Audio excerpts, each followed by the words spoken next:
Hello once again my dear student, how are you all? I hope all of you are fit and fine, and this is Samta Kaushik, your English teacher, and today I will teach you about your next poem, poem number 2, and the name of the poem is Fire and Ice. Fire and Ice, written by Robert Frost. As I have told you about the writer, about the poet of this poem in the last video, and the name of the poem was Dust of Snow, which is also written by Robert Frost. Okay, I am going to again explain about little bit our poet. He is an American poet and one of the greatest poet, and one more thing is that he frequently won Pulitzer Prize 4 times.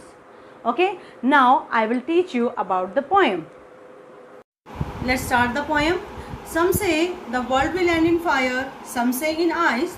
From what I have tasted of desire, I hold with those who favor fire. In this poem, the poet want to disclose about the destruction of the world. Means to say कि कवि जो है वो हमें बताना चाहता है कि संसार का जो अंत है वो 2 चीज़ों से होगा. First thing is fire and second thing is ice. Okay, fire means desire, means anger, क्योंकि जितनी हमारी इच्छाएं होंगी उन्हें पूरा करने के लिए अगर वो पूरा नहीं होती तो हमारे अंदर गुस्सा बढ़ता जाता है. नॉर्मल सी बात है. एक छोटे से बच्चों को भी आप देख सकते हो कि एक माँ बाप उसको अगर छोटी सी चीज़ अगर चाहे उसके लिए हानिकारक और नहीं दे पाते हैं तो उस बच्चे को भी गुस्सा आ जाता है. Second thing is ice. Ice which is the symbol of hatred, यानी कि नफरत. नफरत का जो सिंबल है, और नफरत के कारण भी हम एक दूसरे का विनाश करने तक भी तैयार हो जाते हैं. ठीक है, तो ये 2 चीज़ों को ध्यान में रखकर हमें इस पोएम को पढ़ना है. और जो पोइट है वो कहना चाहता है कि संसार का अगर अंत होना है तो इन 2 चीज़ों से होगा. कुछ लोगों का कहना है, सम से, कुछ कहते हैं the world will and in fire, कि जो संसार का अंत होगा वो फायर से होगा. सम से इन आइस, और कुछ लोग कहते हैं कि आइस से होगा. From what I have tasted of desire, in this line the poet want to say that he himself has experienced, वो खुद एक्सपीरियंस कर चुका है कि I hold with those who favor fire, कि जो फायर को फेवर करते हैं, कि मैं उन चीज़ों मतलब मैंने भी ये महसूस किया है कि भाई डिज़ायर से भी विनाश हो सकता है. उन्होंने अपनी लाइफ में एक्सपीरियंस किया होगा. नेक्स्ट है, but if it had to perish twice I think I know enough of hate. और लेकिन अगर ये होना दोबारा से वर्ल्ड का डिस्ट्रक्शन होना है, अर्थ का डिस्ट्रक्शन होना है, आई थिंक मुझे लगता है कि भाई नफ़रत से हो सकता है. To say that for destruction ice is also great. और ये कहना कि नफ़रत यानी कि आइस भी उसके लिए एक बहुत बड़ी बात है. आइस भी काफ़ी है. एंड वुड सफिस, सफिस मतलब इट इज़ ऑल्सो एनफ. तो पूरी पोएम से we come to the point that anger and hate both can destruct the world, so we should not have anger and we should not hate each other. Okay, I hope you understand the poem, and now I will tell you about some word meanings, rhyming scheme and poetic device of this poem.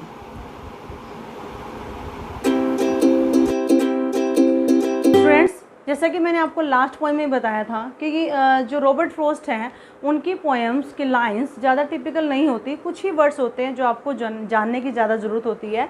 तो same as इस poem में भी ज़्यादा शब्द तो नहीं है, कुछ हैं नए वर्ड्स, तो मैं आपको बता रही हूँ. First is perish, that means to be destroyed.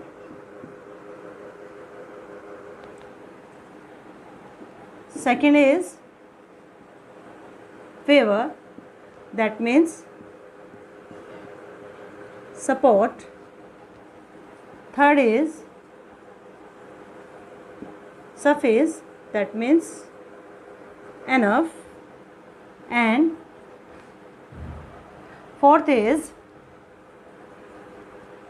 twice, means 2 times. And fifth is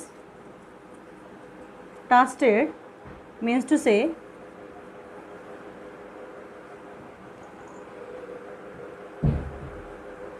experienced. Okay, in Hindi we can say perish का मतलब होता है ख़त्म होना, फेवर का मतलब होता है सपोर्ट करना, सफीस का मतलब होता है काफ़ी, ट्वाइस का मतलब होता है दोबारा से 2 टाइम्स, और टास्टेड का मतलब होता है experience. Okay, now I will tell you about the rhyming scheme of the poem. चलिए स्टूडेंट, अब हम राइमिंग स्कीम की बात करते हैं. Firstly I will write the paragraph, after that I will tell you about the rhyming scheme. Okay, some say the world will end in fire,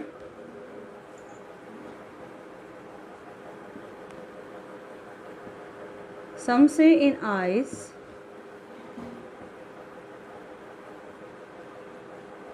from what I have tasted of desire,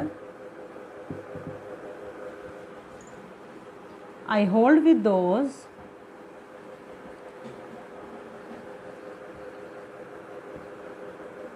who favor fire. Whenever we talk about the rhyming scheme, then we have to concentrate on the last word of the line. ये मैंने आपको पहले ही बोला था, जब भी हम rhyming scheme की बात करते हैं तो हमें लास्ट वर्ड को देखना होता है. First line, in this line the last word is fire, and in this line ice, and in this line desire, and in this fire. Okay, तो मैंने आपको बोला था कि लास्ट वर्ड के लास्ट में जो भी प्रोनाउंस हो रहा है, जैसे फायर, फायर, ठीक है, आइस, आइस, तो यहाँ पर फायर अर, तो यहाँ पर इसका नाम हमने रख लिया ए, और आइस स, आइस, आइस, इसका नाम रख लिया हमने बी, जहाँ पर प्रेशर जा रहा है लास्ट में प्रोनाउंसिएशन के अंदर. और desire, desire, then once again same pronounce हो रहा है तो it will also A, and last fire. तो यहाँ पर क्या है, आइस तो नहीं आ रहा है, तो अगेंस्ट क्या आ रहा है, fire, desire, then again fire, तो सेम आवाज़ आ रही है, तो ये क्या हो जाएगा, A. Then what will you say about the rhyming scheme of the poem?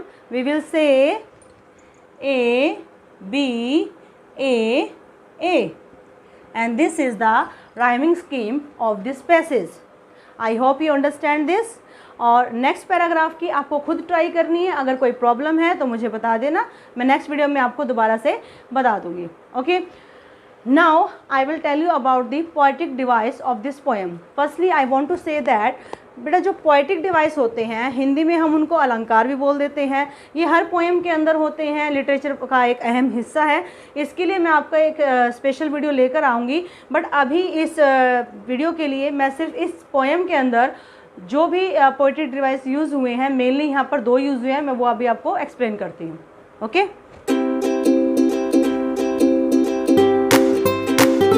तो बेटा इस पोएम के अंदर मेनली 2 पोएटिक डिवाइस यूज़ हुए हैं. First is alliteration,